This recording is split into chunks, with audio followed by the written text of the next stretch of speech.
thôi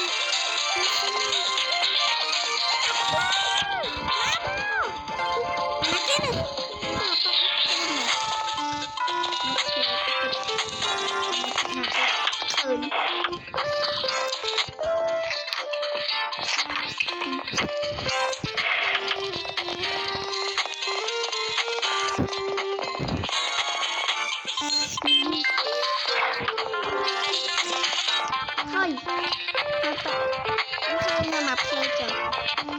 bây giờ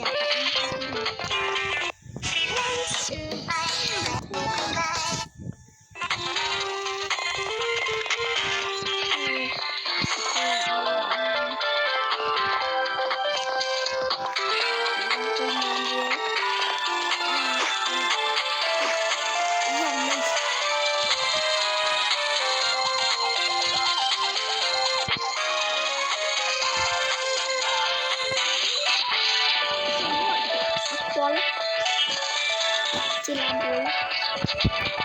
con ơi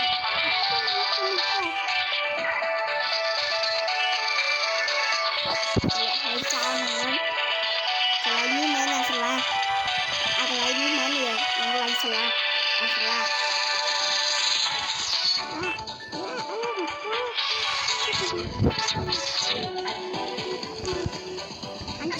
anh ngập lử anh đang mình xăm cái đó là cái lại như hơi anh sao chết thôi anh đấy hãy đánh cái mà anh trao chân màu thời lử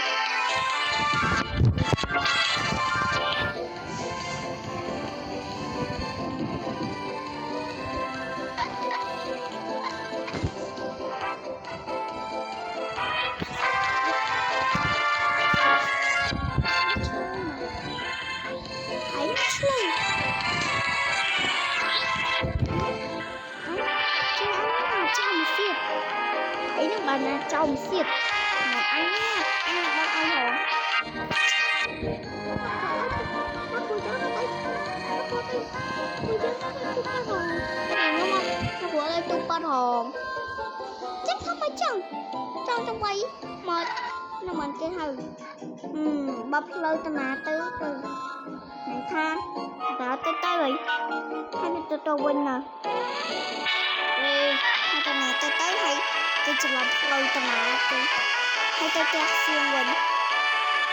hay tôi kẹt xiên quỳnh nhiều hãy nó làm phơ ăn đồ ôi dồn nó của đấy tôi bắt nó của đấy như thế nào nó của đấy như thế nào nó của ông dưỡng ngay cái lời mệt lại xôi tôi phải bấm trong xiên con còn lo mua rồi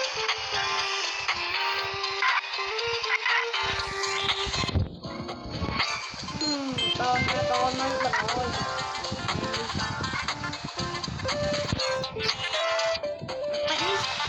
bạn thôi nè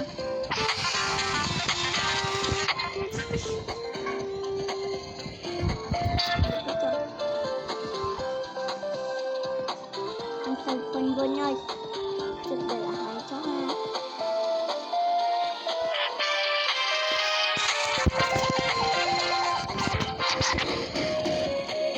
Thôi nhớ, em không ngồi cho hỏi hay anh tin con kia là người không anh là còn cái cuộc đây tôi có đòn cái cuộc đây tôi có đòn tôi có đòn là mana nó của ấy tôi bắt nó của ấy tôi bắt rồi nó của ấy tôi bắt rồi ấy tôi bắt rồi ấy gì xong làm chơi các bạn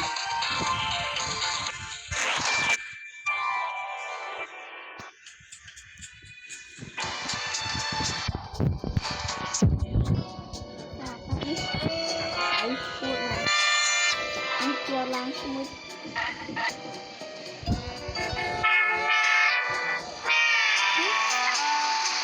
itu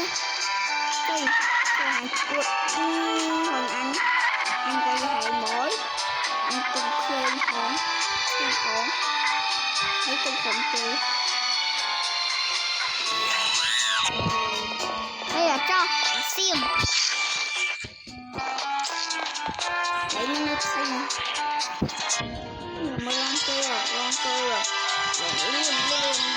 liền chính năng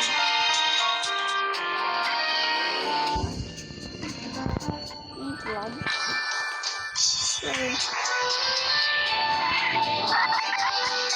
cái thằng bị chết đấy nó buộc nó dây lên hồn đi về lấy nó ao cả chặt rồi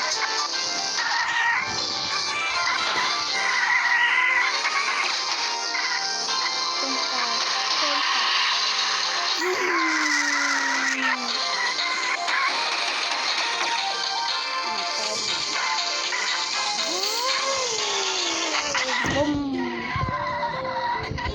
trên án này tầm có nhốt cháu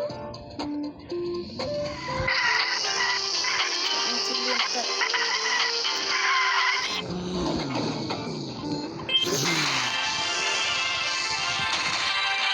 gì nào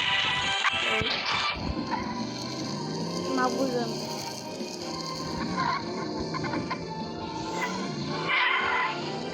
sai sập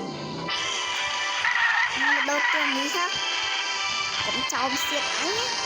đi nấu hải nhá